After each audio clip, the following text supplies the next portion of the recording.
Good morning, students. In the previous lecture, we taught about single stage amplifiers.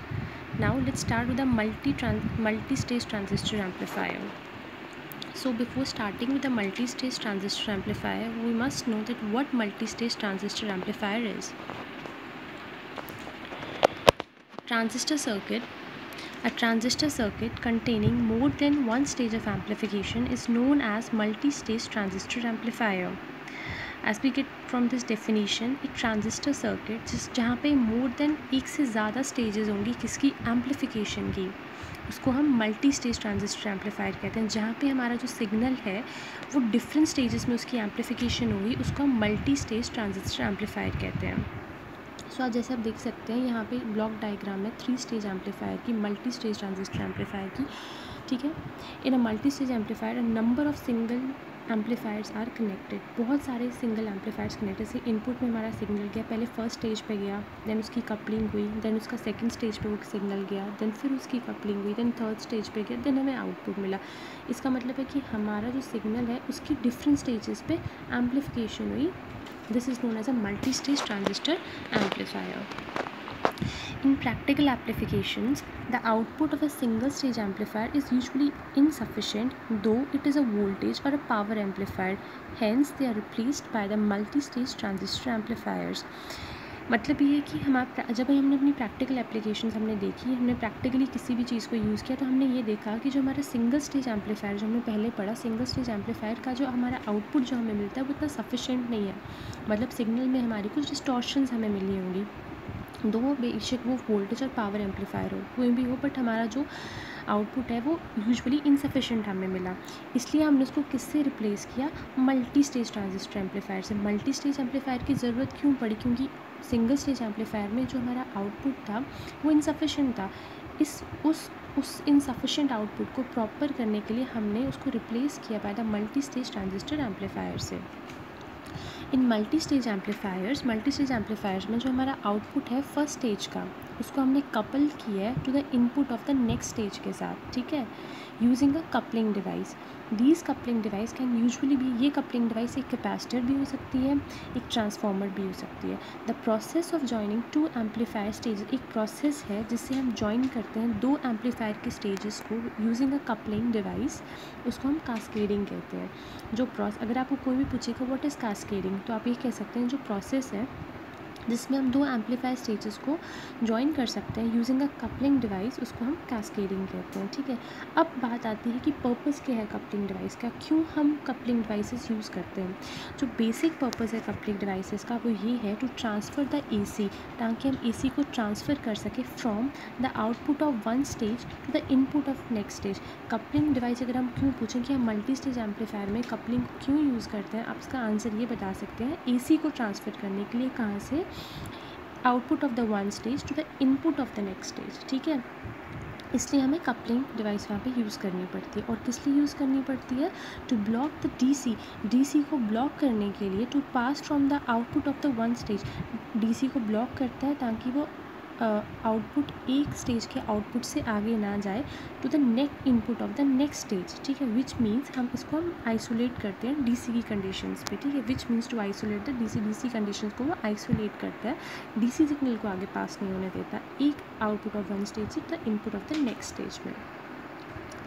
Okay, अब next है types of couplings. ठीक है, पहले हमने पढ़ा कपलिंग यूज़ होती है, क्या पर्पज़ है कपलिंग का, कास्केडिंग किसे कहते हैं. Now the types of couplings. Joining one amplifier stage with the other in cascade. Joining one amplifier stage with the other in cascade using coupling device from a multi stage amplifier circuit. There are 4 basic methods of coupling. 4 basic methods हैं हमारे पास coupling में using these coupling devices. जैसे resistor coupling हमने देखा, capacitor coupling, transformer coupling. ठीक है, जैसे हमारा रजिस्टर कैपेसिटेंस कपलिंग है, RC कपलिंग है, ट्रांसफार्मर कपलिंग है हमारा, और हमारा एक और दो मेथड इम्पीडेंस कपलिंग है, हमारा डायरेक्ट कपलिंग मेथड है. ठीक है, लेट्स हम अभी यहाँ पे ओवरव्यू लेते हैं इन सब कपलिंग मेथड्स का. आगे हम इनको ब्रीफली स्टडी करेंगे एक एक कपलिंग मेथड को. ठीक है, एक एक कपलिंग को. First is resistance capacitance coupling. This is the mostly use method. जो रेजिस्टेंस कैपेसिटेंस कपलिंग है बहुत मोस्टली यूज़ होता है as a method of coupling formed using, जिसको हम यूज़ करते हैं simple formed using simple resistor capacitor combination. इसमें हम रेजिस्टेंस कैपेसिटेंस कपलिंग में हम सिंपल ही रजिस्टर कैपेसिटर की कम्बिनेशन को यूज़ करते हैं। द कैपेसिटर विच अलोज हमें जैसे पता है कि जो कैपेसिटर है वो अलो करता है एसी को और ब्लॉक कर देता है डीसी को, is the main coupling element. इसलिए इस कपलिंग एलिमेंट कैपेसिटेंस को हमने इस रेजिस्टर कैपेसिटेंस कपलिंग सर्किट में यूज़ किया हुआ, क्योंकि ये क्या करता है, एसी को अलो करता है एसी को और ब्लॉक करता है डीसी को, is the main capacitance coupling using here. The coupling capacitor, जो कपलिंग कैपेसिटर है वो क्या करता है, पास करता है एसी को from the output of the one stage to the input of the next stage. Coupling capacitor क्या करता है, एसी को पास करता है एक स्टेज के आउटपुट पे टू द नेक्स्ट स्टेज के इनपुट पे, ठीक है, और ब्लॉक करता है डीसी कंपोनेंट्स को from DC bias voltage to effect, और डीसी वोल्टेज को ब्लॉक करते हैं ताकि हमारे नेक्स्ट स्टेज पे कोई भी इंटरप्शन हमारे सिग्नल में ना आए। Next is impedance coupling. अब इम्पिडेंस कपलिंग क्या है, जो हमारी एलसी कपलिंग है, जो मैम को पता है एलसी फ्रीक्वेंसी रिस्पॉन्स, आप बहुत सारे स्टूडेंट्स का क्वेश्चन था मैम इसमें क्या लिखें, तो मैं आपको ये बताती हूँ जो हमारा इम्पिडेंस कपलिंग है, जो हमारा एलसी कपलिंग है, एलसी मेथड है, ये बहुत सिमिलर है। इसका और आरसी का जो थोड़ा ऑपरेशन है वो सिमिलर है, सिर्फ हमने इसमें कई जगह पे रेजिस्टेंस को हमने क्या किया, रिप्लेस किया है with the help of inductor से, ठीक है। The coupling network that uses inductance, coupling network जो यूज़ करता है इंडक्टेंस को एंड कैपेसिटेंस को as a coupling elements can be called as a impedance coupling network. जो कपलिंग नेटवर्क किसको यूज़ करता है, इंडक्टर को, ठीक है, दैट इज़ एल, और कैपेसिटेंस को दैट इज़ सी, जो हमारा एल सी नेटवर्क है, as a coupling elements can be used as a impedance coupling network. In this impedance coupling method, the impedance of a coupling coil depends on the inductance and signal frequency. Impedance coupling method में क्या है, जो impedance है coupling coil का वो depend करता है उसकी इंडक्टेंस पे, ठीक है, उसकी कितनी इंडक्टेंस है एंड सिग्नल फ्रीक्वेंसी जो हमारा JWL है। दिस मेथड, ये मेथड इतना पॉपुलर नहीं है इम्पिडेंस कपलिंग, और ना ही इसको हम इतना सेल्डम कहीं पे भी इतना ज़्यादा यूज़ नहीं है, और ना ही इसको हम कहीं पे एम्प्लॉय करते हैं। नेक्स्ट इज हमारा और ट्रांसफार्मर कपलिंग। नेक्स्ट इज और transformer coupling. The coupling method that uses a transformer as a coupling device, ठीक है, जो कपलिंग मेथड है जो यूज़ करता है ट्रांसफार्मर को एज अ कपलिंग डिवाइस, उसको हम कहते हैं transformer coupling. There is no capacitor used in this method. इस मेथड में हमने कोई भी कैपेसिटर को यूज़ नहीं किया हुआ है, because the transformer itself conveys, जो ट्रांसफार्मर है वो खुद कन्वे करता है एसी कंपोनेंट को directly to the base of the second stage, ठीक है। ये कपलिंग मेथड है, ये यूज़ करता है ट्रांसफार्मर को एज ए कपलिंग डिवाइस, इसलिए हम इसको ट्रांसफार्मर कपलिंग कहते हैं। इसमें हम कोई भी कैपेसिटर यूज़ नहीं करते हैं फॉर इन कपलिंग, बिकॉज जो ट्रांसफार्मर है वो खुद ही कन्वे करता है इसी कंपोनेंट को डायरेक्टली, क्योंकि ट्रांसफार्मर क्या करता है, ट्रांसफार्मर अगर हमने कहीं पे भी लगा दिया तो डायरेक्ट वो हमें इसी सप्लाई ही देता है। तो जब हमने कैपेसिटर में ट्रांसफार्मर ही लगा दिया तो वहाँ पे हमें कैपेसिटर की क्या ज़रूरत है, वो डायरेक्टली हमारा इसी कंपोनेंट नेक्स्ट स्टेज पे पहुँच जाता है, ठीक है। तो the secondary winding of the transformer provides a base, जो सेकेंडरी वाइंडिंग है ट्रांसफार्मर की वो प्रोवाइड करती है एक base return path, and hence there is no need of base resistance. जो सेकेंडरी वाइंडिंग है, आपको पता है ट्रांसफार्मर में दो वाइंडिंग्स होती है, आपने पढ़ा होगा primary winding and secondary winding. जो ट्रांसफार्मर की सेकेंडरी वाइंडिंग है वो प्रोवाइड करती है बेस रिटर्न पाथ, एक रिटर्न पाथ बना देती है, इसलिए वहाँ पे किसी भी रेजिस्टेंस की ज़रूरत नहीं होती है। The coupling is popular for its efficiency, जो कपलिंग है ये बहुत पॉपुलर है इसकी फॉर इसकी एफिशिएंसी के लिए एंड इट्स इम्पिडेंस मैचिंग के लिए, एंड हेंस ट्रांसफार्मर कपलिंग को हम बहुत वाइडली यूज़ करते हैं।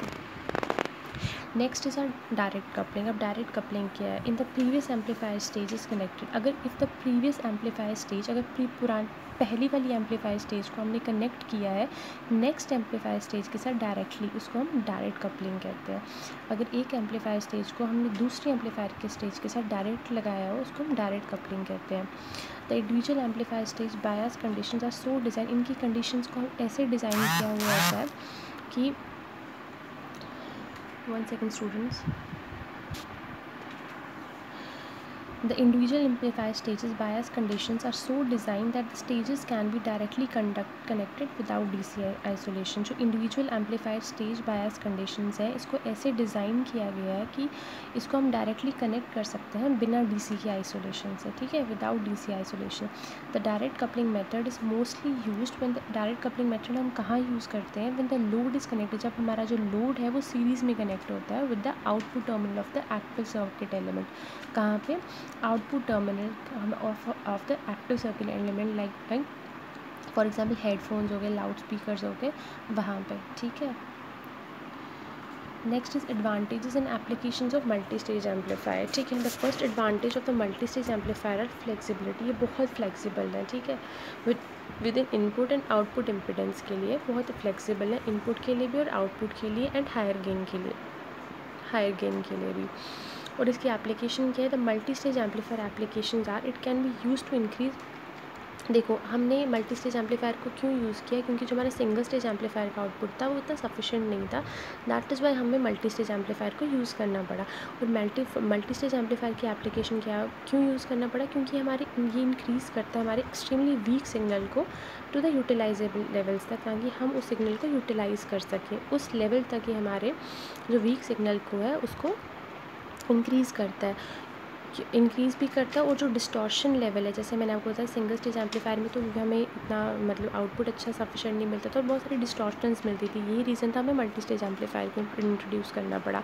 तो डिस्टॉर्शन इससे थोड़ी रिड्यूस होगी by charging the signal within, क्योंकि सिग्नल जो होता है, देखो जैसे अगर मैं फॉर एग्जाम्पल मैं आपको एक एग्जाम्पल देती हूँ, हम कॉलिंग प्रोसेस देख लें, ठीक है। अगर मैं एक जगह से दूसरी जगह कॉल जनरेट करती हूँ बट बीच में कोई भी सिग्नल का टावर नहीं लगा हुआ, सपोज जो एयरटेल का टावर है वो मेरे को 20-30 किलोमीटर दूर पे एक दूसरा टावर लगा हुआ है, तो यूजुअली क्या होगा, जब मैं एक जगह से दूसरी जगह जाऊंगी, मैं सपोज़ करो मैं जम्मू टू उधमपुर जा रही हूँ, जो टावर है मेरा जम्मू में लगा हुआ और दूसरा टावर मेरा उधमपुर के भी आगे लगा हुआ है, तो मैं जैसे ही जम्मू से उधमपुर ट्रैवल करूँगी तो मेरा जो सिग्नल है वाइल कॉलिंग, मेरी कॉल ड्रॉप हो जाएगी, क्योंकि जो सिग्नल की क्वालिटी है मेरी कॉल ड्रॉप हो जाएगी। मतलब बात करते करते हमें सिग्नल नहीं मिलेगा तो मेरी बात नहीं हो पाएगी, मेरी कॉल कट हो जाएगी, एकदम से सिग्नल चला जाएगा। तो क्यों चला जाएगा, क्योंकि बीच में एक और टावर नहीं लगा हुआ। अगर बीच में एक और टावर लगा होता तो मेरी जो सिग्नल की कनेक्टिविटी है वो ईजिली बनी रहती, मतलब मेरी कॉल ड्रॉप नहीं होती। अब इसके बीच में रीज़न क्या था, बीच में एक टावर नहीं लगा हुआ था। Same is the case with the signal amplification. अगर मेरे को डिस्टॉर्शन तभी मिलेगी बीच में, अगर इसकी जगह पे मेरे 2-3 टावर्स लगे होते तो मेरी अगर एक जगह से सिग्नल थोड़ा वीक होता तो नेक्स्ट टावर को भी कनेक्टिविटी मिल जाती जो मेरा कॉल ड्रॉप नहीं होता। तो that is the distortion can be reduce, पर क्योंकि अब हमने मल्टी स्टेज एम्पलीफायर्स में क्या हुआ है, हमने हर जगह पे स्टेजेस बना दिए हुए हैं। जैसे सिग्नल हमारा वीक होता है तो उसकी दोबारा से एम्पलीफिकेशन हो जाती है, और same is the case with the amplifiers, ठीक है। जैसे सिग्नल वीक हुआ, नेक्स्ट स्टेज आ गई तो सिग्नल हमारा स्ट्रॉन्ग हो गया। तो the distortion can be reduced by charging the signal within the stages. हमारा जो सिग्नल है वो चार्ज होता रहता है within the stage. At present any electronic device can process digital और radio electric signals by increasing them. इसलिए हम कॉलिंग प्रोसेस में भी इस चीज़ को एम्पलीफायर्स को यूज़ करते हैं, ठीक है। इंपॉर्टेंट, अब हमारी नेक्स्ट इंपॉर्टेंट टर्म्स आ गई। In the study of multi stage amplifiers we shall frequently come across the terms. हमें मल्टी स्टेज एम्पलीफायर्स को आगे स्टडी करने के लिए हमें टर्म्स जो हैं, गेन लाइक फ्रीक्वेंसी रिस्पॉन्स हो गया, गेन हो गया, डेसिबल गेन एंड बैंडविड्थ, इन सब चीज़ों के बारे में हमें पता होना चाहिए। क्योंकि अगर हम चैप्टर में गेन पढ़ेंगे और हमें पता ही नहीं होगा गेन क्या है तो it doesn't look nice, so we must know about the important terms also. What is a gain? The ratio of output electrical quantity to the input of the amplifier। जो रेशियो है output electrical quantity का to the input of the amplifier कहते हैं, उसको हम gain कहते हैं। The gain of a multi stage amplifier is equal to the product of gain of gain जो है मल्टी स्टेज एम्पलीफायर का वो किसके बराबर है, to the product of the gain of the individual. जो हमें इंडिविजुअल स्टेजेस का गेन मिला वो टोटल गेन के बराबर हो जाएगा। For instance if G1, G2 and G3, G1, G2, G3 हमारे इंडिविजुअल वोल्टेज गेन्स हैं तीनों स्टेजेस का, तो जो टोटल वोल्टेज गेन किसके बराबर होगा, G is equal to G1 into GT into G3।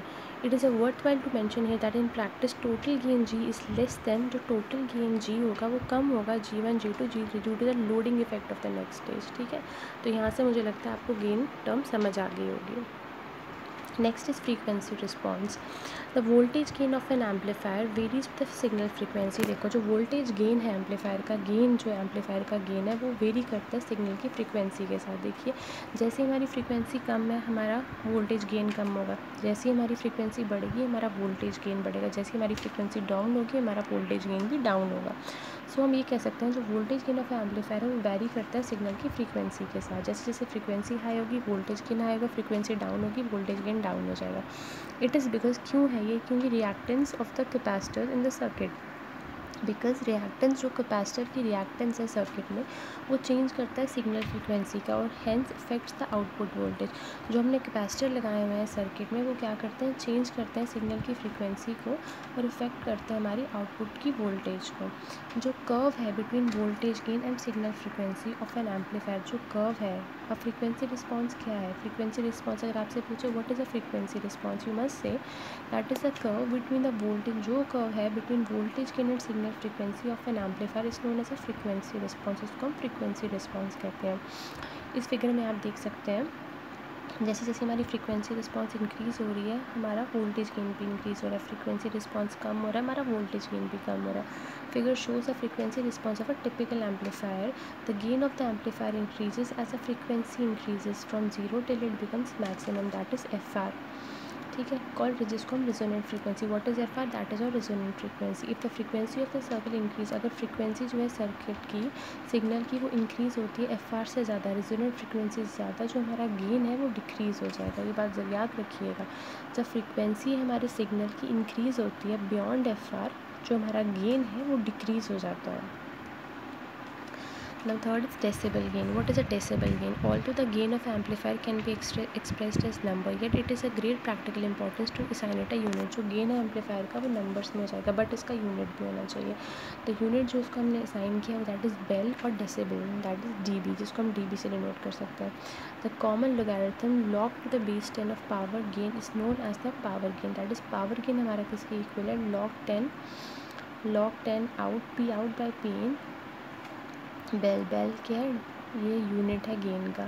So 1 bel is equal to 10 dB। So power gain is equal to 10 log 10 p out by p in dB.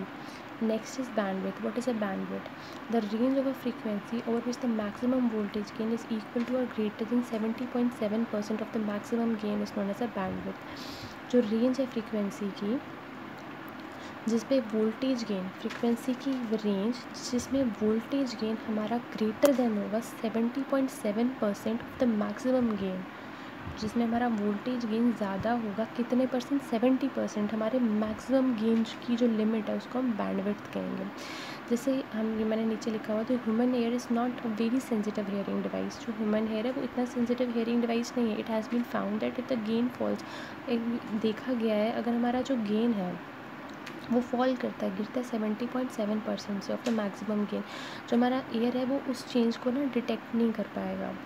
For instance अगर हमारा जो gain of amplifier है वो 100 है, then even if the gain falls to, अगर 100 है, जैसे हमारा गेन जो एम्पलीफायर का वो 100 है, अगर वो गेन फॉल होता है 70.7%, जो हमारा एयर है वो डिटेक्ट नहीं कर पाएगा इस चेंज को in the intensity of sound में, और कोई भी डिस्टॉर्शन हमें सुनाई नहीं देगी। अगर हमारा गेन फॉल करता है बिलो 70.7%, जो हमारा एयर है वो डिस्टॉर्शन को सुन सकता है। ठीक है, आई थिंक यहाँ से आपको समझ आ गई होगी। सो दिस कंप्लीट्स और मल्टी स्टेज एम्पलीफायर। आगे हम इसकी जो स्टेजेस हैं, जो टाइप्स ऑफ कपलिंग है, resistance coupling, capacitance coupling, impedance coupling, direct coupling, उसको मैं ब्रीफली एक एक टॉपिक में आपको स्टडी करवाऊँगी, क्योंकि वो टाइप्स जो है वो बहुत इंपॉर्टेंट टाइप्स हैं। ठीक है, I think you guys understand this presentation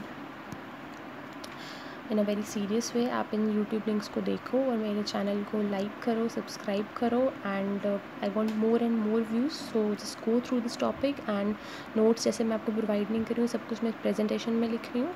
so I hope you guys will make your notes by yourself after understanding this topic. If any question and any doubts arise, kindly text or call me on my number. Thank you so much.